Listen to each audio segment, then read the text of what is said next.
It's me, the little voice in your stomach. And as you can tell by my musical selection, I have impeccable taste. So I won't settle for anything but the most tasty snack. All natural Alberto beef jerky. It's lean beef, slow cooked and seasoned to perfection. All natural and all delicious. So listen to the little voice in your stomach. Indulge my great taste and feed me some all natural Alberto beef jerky. Alberto beef jerky. You get out what you put in. Refers to Alberto's all natural line of beef jerkies. Minimally processed, no artificial ingredients. This is the Stephen A. Smith Show podcast. I'm Stephen A. Cut the damn music. Good afternoon, ladies and gentlemen. Welcome to the Stephen A. Smith Show, coming at you as I love to do every weekday afternoon over the airwaves of ESPN Radio. That's 98.7 FM in New York City. That's 710 ESPN in L.A. That's Sirius XM ESPN Radio, Channel 80. Number to call up as always is 866-729-3776. That's 866-729-ESPN. You know, we got a lot of stuff to get into today. Jimbo Fisher, head coach for the Florida State Seminoles, is coming up. 30 minutes past the hour. Looking forward to talking to him. They should have a good team this year. Obviously, the Dallas Cowboys are making news.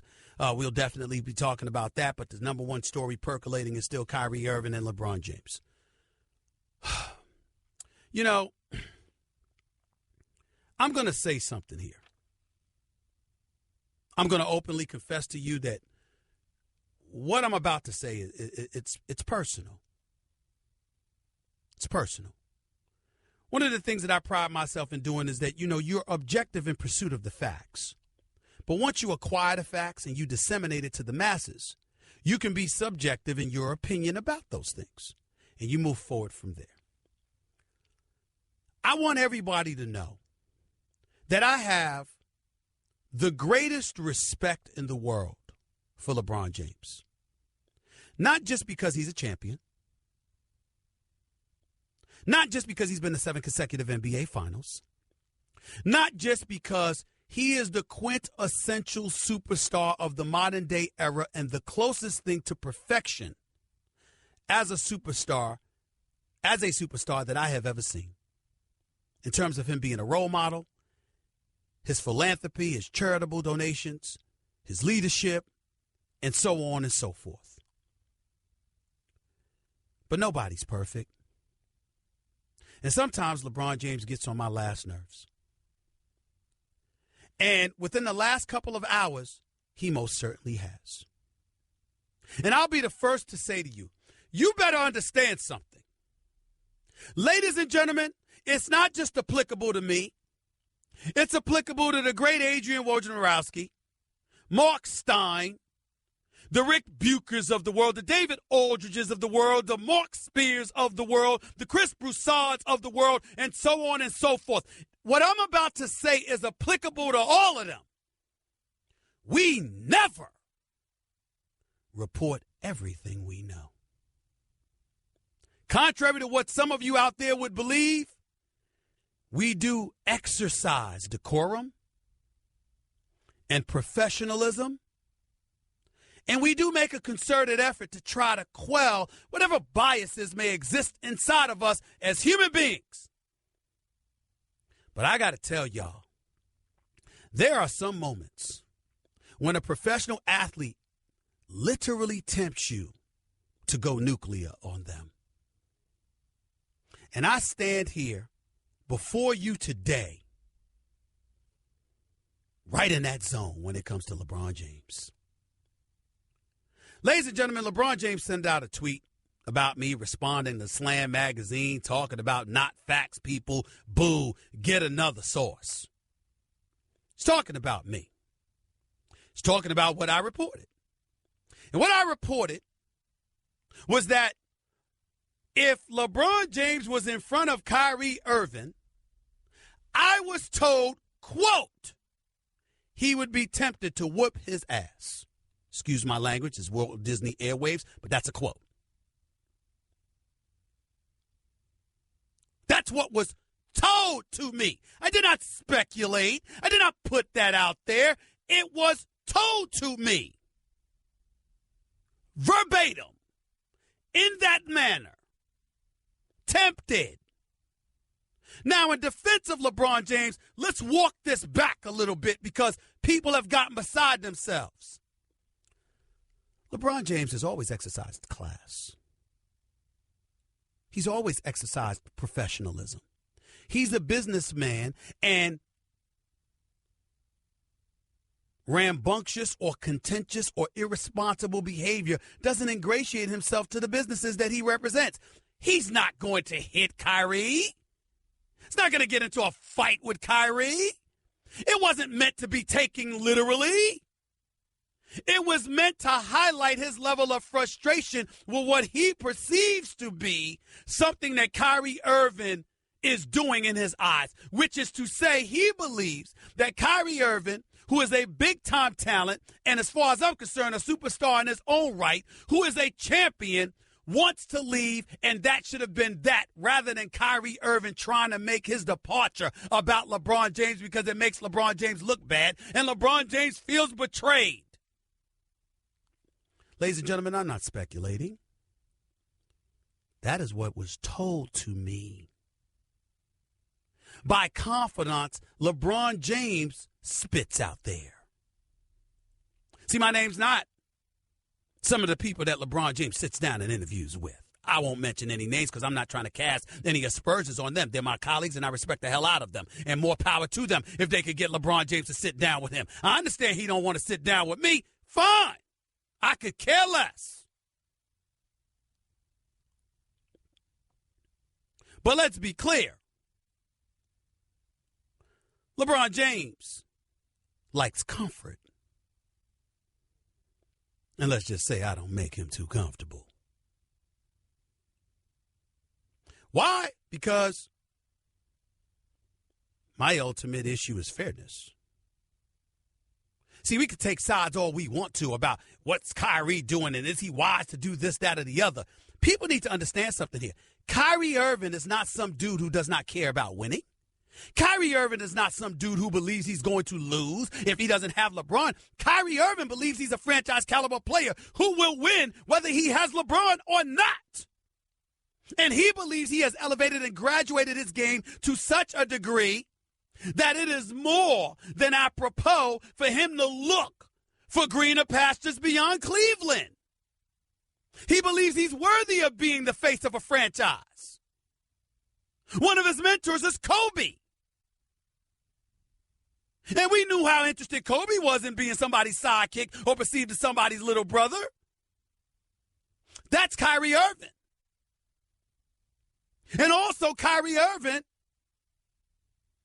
in his mind, according to his people, is not trying to malign or insult LeBron James by any turn. And matter of fact, they're extending credit to LeBron James because, as Adrian Wojnarowski pointed out in his column on ESPN.com over the weekend, it's LeBron who these stars have to thank for the business acumen that they're exercising by empowering themselves and putting themselves in position to take control of their own careers. LeBron is the one that instigated and initiated and provoked all of that. Kevin Durant spoke about it before. Dwayne Wade spoke about it before. Chris Paul spoke about it before. And now Kyrie Irving is doing the same. So Kyrie Irving, according to his camp, is saying, what's the problem?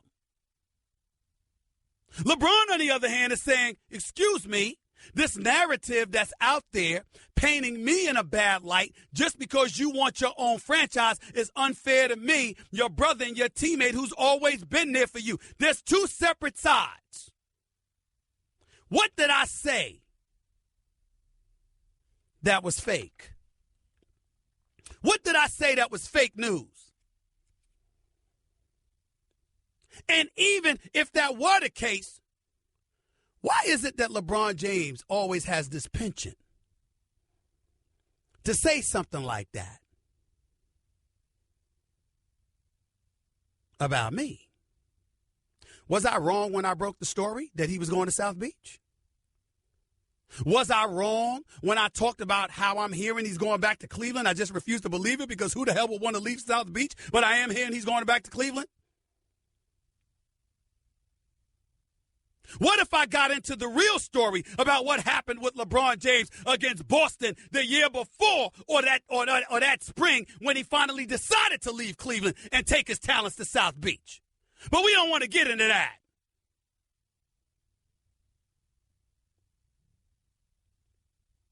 See, what makes LeBron look bad, the same LeBron that doesn't want to comment about Kyrie, the same LeBron that's in the offseason and didn't want to talk to the media, made sure to talk to Slam, didn't you? You made sure to take a shot at reporters, didn't you? On Twitter and Instagram. Ladies and gentlemen, LeBron James has access to my number. If it was almost any other superstar in the league, I'd have heard from them. They'd have called me directly.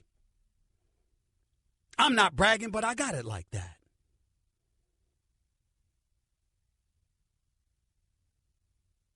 Two people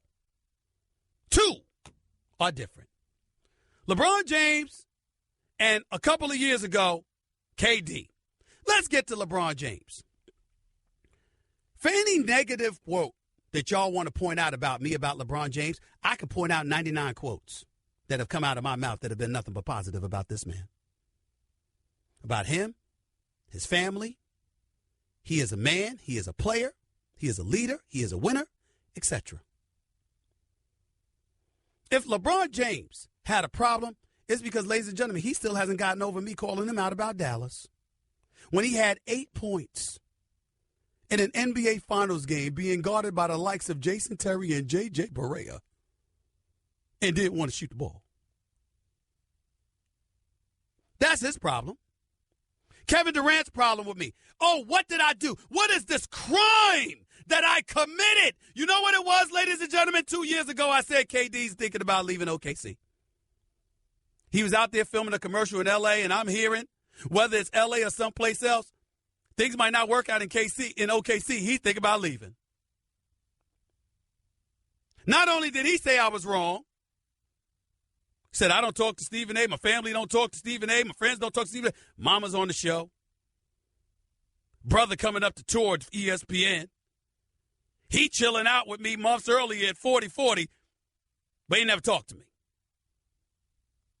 LeBron James, you in Dallas, stinking up the joint during the NBA Finals. You openly admitted you stunk up the joint and how that was a growing experience for you and how that enabled you to ultimately become a champion. But because I had the temerity, the unmitigated gall to point out something you did in front of 50 million people,